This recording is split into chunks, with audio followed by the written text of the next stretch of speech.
Come to the stage right now. Please make it loud for Oren Rothwell.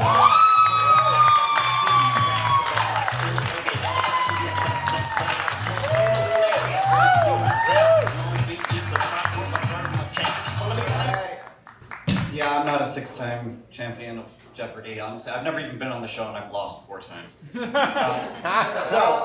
Today, I had a weird experience right before I came here. I live in an apartment building and I left my apartment and I'm walking down the halls and I just turned the corner and there's just a kid there. No parents, he's just standing there like this. Right at me. Any reaction to that is the wrong reaction. All I did was I just turned around, went back to my apartment because I needed to change pants. I had shorts on. I just had urine trickling down each knee. And here's the fucked up part, so did the kid. All right, so I'm Irish. Thank you. Thank you. So yeah, I'm not like, I grew up in Ireland. I've been, and there's a lot of people, they say, yeah, I'm Irish too, my great-great-great-great-grandfather knew a guy who fucked a guy, and I'm actually Irish. Like those Irish people, they're the ones who spend St. Patrick's Day putting on green face while they get shit-faced. Real Irish people, we go to Mass. That's right. Yeah, even if we're not religious, we're like, no God, but bless Patrick.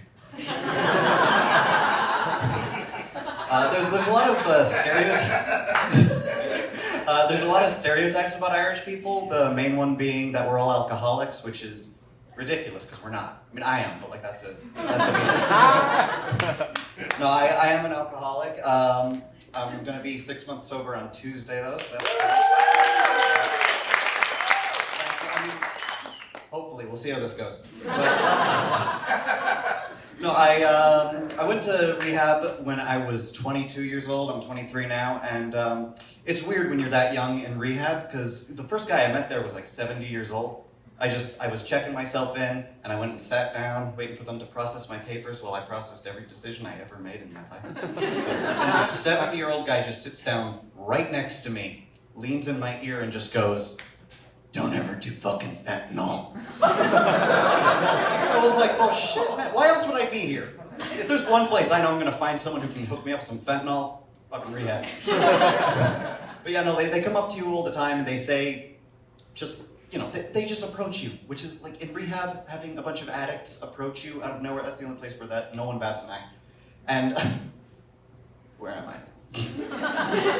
They say things like, "Oh my God, I wish I was your age when I did this." And I'm like, I bet you probably have more or some teeth. That would be cool.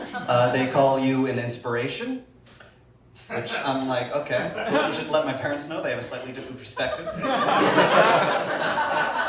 the weirdest part of it is they will, at least once a day, someone will approach you and just call you squirt. Which is all fun and games till the guy with the sex addiction does it, then it gets a little dicey. It was a decent rehab. It wasn't like the 4 seasons, it was more like the 2.5 seasons. Like, they didn't have a game room, but they had games. Basically what I'm trying to say is, you haven't lived until you've played Twister with a sex addict. That is a fucking part of it, right?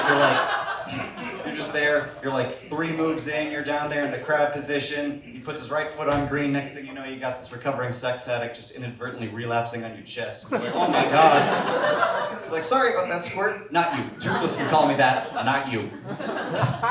All right, before I go, I do just want to say, after the show, I'm going to be out there selling some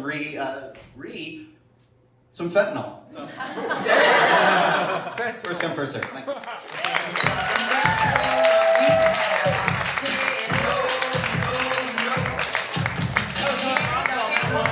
The show. Give it up for everyone you saw tonight.